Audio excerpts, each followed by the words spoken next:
If you're sick and tired of trading in the kangaroo market, well, sorry, but we're going to have to deal with it for a little bit longer. But if you'd like some guidance on how we're trading here in Riz International and how you can profit in markets like this, then you have come to the right place. This is our weekly market recap webinar that we hold for our Riz Elite members every week, and I'm glad that everybody is going to be watching us here on YouTube or in Riz Elite for those of you who couldn't make it. Of course, it was a short trading week this week, with Friday being Good Friday. The markets were closed in observance of Easter, which is going to be on Sunday. So we only had 4 days of trading this week, and boy, was it an up and down fest, hence my reference to the kangaroo market earlier. If you watched our recap webinar last week, I told you guys we were hanging right here around this 4,500 support level or resistance level at this point, right around the 200 simple moving average, and we simply could not push over it at all this week. We didn't even come close. Actually gapped down on Monday, 2 red days in a row, had a great Wednesday, really nice push upwards, but then gave it all back on Thursday, closed below, and we are currently below the 4,400 support level right now in the S&P 500, and that is, a little bit concerning, obviously. Now, there were some big announcements this week, if you're keeping an eye on this. Now, of course, all of our elite members knew about this earlier, but the most recent inflation print came out. We were expecting something a little bit bigger, to be honest with you. It was not as large as we had expected. Market seemed to digest it fairly well, but I think everybody knows that maybe inflation is just a tad bit higher than they're reporting. I'm not going to go out and say that they're outright lying to us, but, maybe looking at the prices of everything that I've had to pay, I can tell you that in my world, inflation's a bit higher than what they're saying it is on the CPI index. Obviously, that was big, and we are getting into earnings season. Let me just pull this up real quick. These are the earnings for this week. Some big names on this list here. I'll leave that up for you. And one of the things that we are keeping an eye on this week is the banking system in general. A lot of big names. Bank of America reporting on Monday before the open. Looks like we got, First National, First Bank. We've got lots of banks on this list, and we're going to be keeping an eye on that because there's definitely some movement going on in the banking sector. We're going to be keeping a close eye on that, and for all of our Riz Elite members, of course, if we take any positions, you guys are going to know first, and we'll get that information immediately once we get into those positions. Another thing that I want to bring your attention to is the fact that semiconductors at this point are getting to the point of being oversold. I'm going to go through a couple tickers here that you should be familiar with. AMD, Advanced Micro Devices, one of those big ones. NVIDIA, another one. And you'll see here down on the RSI that we are approaching oversold territory. As always, I forgot to turn my cell phone off. Let me just hit that right there. There we go. And let's see, another one, Micron, another big name you should be familiar with if you've been with us for any period of time. All of these, stocks are approaching the point of being oversold, and definitely something that we're keeping an eye on. And it's also one of the things that is kind of pulling the market down a bit, and definitely not helping things out. We talked about the link between semiconductors and the market last week. If you missed that, make sure you go back and watch last week's webinar recap. And if you haven't done so, make sure you hit that like and subscribe button. It definitely helps the channel grow, so please do that. But if you're in our elite membership, just scroll back up in the channel and click on the video from last week. That will do it as well. But yeah, really, we're seeing a pretty close link to the market in the semiconductor sector right now, and as you can see, semis are just getting killed right now. Obviously, a lot of concern about things going on in the South China Sea with Taiwan, shortages coming from all over the place, and then, of course, there is the lockdowns in China. I'm not sure if you guys have seen any of the footage out of that. If you have a weak stomach, I don't recommend watching it, but it is horrific, the things that are going on right now in Shanghai. It's terrible, guys, and Bangkok as well. Just a terrible situation with the lockdowns there. People, not being able to get food. It's bad. And of course, those things with all of their truckers being locked down is going to be a ripple effect like what we saw in 2020 when things kind of stopped. Well, guess what? Things are stopped in China right now. So the trucks aren't running, people aren't making deliveries and doing their jobs. It doesn't have, bode well for, people downstream, namely North America at this point. It may take several weeks for you to see that. As always, these things are somewhat delayed, we see the thing happen, and then it takes a while for the effect to, come and hit us on this side of the pond. But I'm pretty sure we will see some effects from that, and so keep an eye on that. Make sure that you guys are okay in your staple items that you need. But I think we're going to see a further push down here, honestly, in semis. If you ask me, I think we're going to see that, and keep an eye on that in the future. Taking a look here at the breakdown, energy continues to roll up almost 40% on the year so far, just ridiculous. Of course, I'm sure all of you are feeling that at the pump as well as on your bills for whether you use gas or electricity, things like that. Energy is just going through the roof right now. Utilities also going up, and everything else currently is below the zero line. Healthcare came up a little bit last week and then promptly went right back down, down currently about almost 0.6%, and everything else is even worse. Tech down 16.45%, the S&P 500 itself down 8.36%, and then the financial sector and real estate are just slightly outperforming the S&P 500, but still red on the year, down 5 and 6.7% respectively. Taking a look at some of those asset classes that we keep an eye on, oil is starting to make its rebound here, a very strong 3 days from Tuesday, Wednesday, and Thursday. Very bullish move here. We'll have to see if that continues. Obviously, things ratcheting up in Eastern Europe at this point. We are keeping a close eye on that. There have been a lot of talks, a lot of different things, but right now, this area right here around 94 seems to be a pretty strong support level for oil. Let's go ahead and draw that there. Let's stick that line in just so we can keep an eye on that in the future. Maybe at 93.75 thereabouts. 2 bounces off of that, a little bit of a double bottom formation there. We'll see if we get the push and if it can make a new high. That's kind of the big question at this point, because if you really look at this right now, oil is actually in a bit of a downtrend. I understand that no one feels that way, but there it is. This last push, we didn't make a new high. We are trending down somewhat on oil, so we'll have to see if that continues, or if we break out, at least push over about 116.50-ish. That would be a pretty strong indicator of, making a move towards the upside. Gold has creeped over our support and resistance level that it had been stuck in for quite some time, closed at 1974.40, right above our support area here, right around 1967, that we had drawn quite a while back and has been holding very, very steady for, the better part of, a year and a half at this point. Almost 2 years that we have been stuck in this channel with gold, coming out of it every once in a while, but then promptly coming back in. We'll have to see this time if gold continues to rally, but it looks like it's cooling off a little bit. We'll keep an eye on that in the future. Something else that is also cooling off is Bitcoin, making a run up here to the 200 simple moving average right at the end of March, and has been nothing but down, down, down for Bitcoin since then. However, the $40,000 support area seems to be holding pretty solid, if you ask me. Yes, we dipped below it for 2 days, but came right back and are holding above it all weekend so far.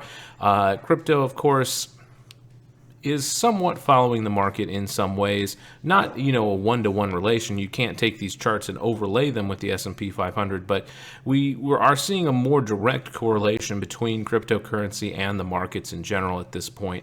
And so that's something to keep an eye on. But, Bitcoin, one of those speculative assets, seems to be trending up slightly, but also a downtrend as well. So, there's mixed signals on Bitcoin. As always, our recommendation is just be careful, make sure you lock in your profits, and take it when you can. We didn't take any trades this week, but of course, everyone is aflutter about Twitter, so let's go ahead and talk about it a little bit.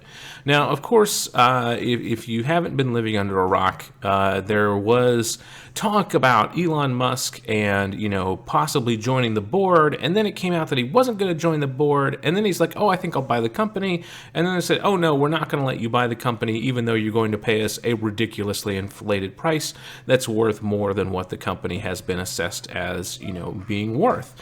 So a lot of movement here in Twitter. You can see that by the volume bars down here. I mean, look at this. Whoo! Look at that volume. Well over the average here. Prior to that, the average was right around 19 million. Right now, we've been trading on average over the last couple days about 76 million shares per day. That's significant for Twitter, and that's why you're seeing these big moves on it. We had actually a fairly extensive discussion about this amongst the trading team. That's between us. I'm not going to share that information, but there is a lot of talk on the internet about Twitter right now, and regardless of how you feel about Elon Musk and about his reasons for acquiring Twitter, or whether you think that everything is just fine, then the truth is we're not going to touch this with a 10-foot pole, and we don't recommend that you do either, because there's no knowing what's going to happen. If trading Tesla has ever taught you anything, it's that, Elon really works well off of hype and things like that, especially back when it was sub 1,000, when it was closer to the $300 per share range. Tesla moves quite a bit and is very news-driven, very hype-driven. Looks like Tesla has earnings coming up here fairly soon as well, so we'll definitely be watching that since they are linked so closely. But, there's going to be a lot of people, talking about Twitter and, voicing their opinions, maybe even on Twitter itself, about this potential acquisition or non-acquisition. But, our recommendation with this is just steer clear, because this is something that can wreck your account. I've seen stocks before. GameStop is a great example. Let's go ahead and take a look at that. Let's take a look at this pump and dump BS that we had back here. Of course, you all remember the Wall Street Bets pump and dump short squeeze on this thing. These things can absolutely break your account. If you get in here thinking that this thing is going to go to 1,000, and you've been bag holding ever since January 2021, you're hurting pretty bad right now. And Twitter really has that feel about it right now. If you ask me, it really feels inflated and propped up, and there's a lot of hype behind it right now. The volume suggests that as well. And it's our recommendation just to steer clear of this. If you take a position, take something very small, and don't take something that you are not willing to lose. Do not bet the farm on this thing, because it can literally go either direction. And with a long weekend and a lot of talking going on, there can be some crazy moves coming up here for Monday. So steer clear is our recommendation on this one, because this thing can go either direction, and it could be a make or break moment. But everybody always likes to think that they're just going to have the make it moment, when oftentimes it's the opposite way around. So protect your capital in this environment. That's really one of the things that we want to talk about. We haven't taken a lot of actual stock positions right now because of all of the fluctuations in the market, all of the up and down, all of the uncertainty, all of the escalation going on in Eastern Europe. It's a very difficult time to trade. The market is very difficult to read. It's up one day. It's up in intraday. It looks like we're rallying, and then we lose it all by the afternoon. So be very cautious with your positions right now. Make sure that you're locking in gains when you can, and that means closing the position, and just be happy with the profits that you do make. And so I want to go ahead and open it up to questions right now for everyone here who's on the live call. If you'd like to, touch base about some other things, feel free to post it up in the chat. Of course, for all of our elite members here who may be watching the replay, I always encourage you guys in my announcements to go ahead and PM me your questions. I always like answering your guys' questions here on webinar, so that you get kind of a more quick and direct answer to your question. So don't feel afraid to PM me. I'm more than happy to take those questions if you can't make it live, because I understand some people have things they got going on. Heck, it's a holiday weekend. People may be traveling at this point. So, please don't hesitate to PM me questions. If you're somewhere out there, I'm more than happy to take that. See, we got a couple people typing here, so I'll give you guys just a minute. But, yeah, it's dicey out there. I'll put it that way. And, it's our recommendation, of course, just to be very cautious. The last thing we want is for you to get into a position to trade emotionally because you think that it's going to the moon or it's going up this way. That would be the worst thing you could do.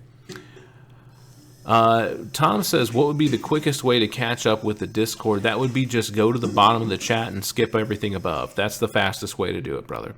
Honestly, sometimes there's so much chat going on during the day or during the week if you've been out for a couple days.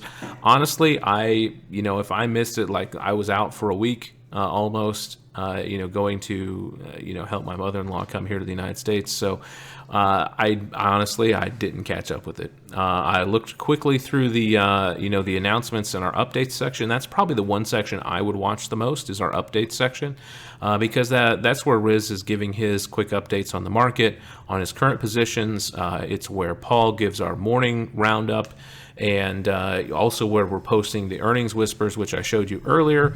I just clip this from his post. I didn't want to show the Discord channel to everybody because, well, that's for our elite members only. And I wanted to remind everybody that if you are not currently an elite member, make sure you mark this date on your calendar, not only for its sci-fi, significance, but for the fact that we're opening up elite membership again. On Star Wars Day, May the 4th, 2022, we will be opening up membership again. So if you're on the wait list, make sure you keep an eye on that email in your spam folder, just in case for some reason your spam filter catches us and says, oh no, those Riz Elite people, they must be spammers. No, we're not. We're sending you legit emails, guys. And make sure you're keeping an eye on that. And if you want to be part of this elite community of traders who can profit when the market is going any direction, then I highly recommend you at least get that trial membership and give us a shot, because we've got a great active community. I mean, Tom was talking about how do you catch up, and there's no way to catch up, honestly. It could take you all night if you were just going through the general chat. So if I were you, if you just joined the server on May the 4th, keep an eye on that announcement section, of course, and then always post your questions up in general chat and be part of the community. I think is the most important thing. Just be part of the community. Be active in Discord. We do our best to make sure that we're answering questions. It helps if you at us. That makes it a lot easier for us to spot the questions when they're coming out. So don't be afraid to do that. Join our community here coming on May 4th. We're really excited to get some new members in and be reopening. It's always fun when we get new people in. And I love having new people here on webinars. So guys, I'm not seeing any other questions. I really appreciate each and every one of you coming out. I know this was a short one, but you know what? It's the weekend. You've got other things you can be doing, and you don't need to be staying here with me. So have a wonderful weekend. Have a great Easter if you do celebrate that. If not, just have a great rest of the weekend. Recharge, relax. Don't doom scroll too much, and we will catch you in Discord on Monday. Good night, everybody.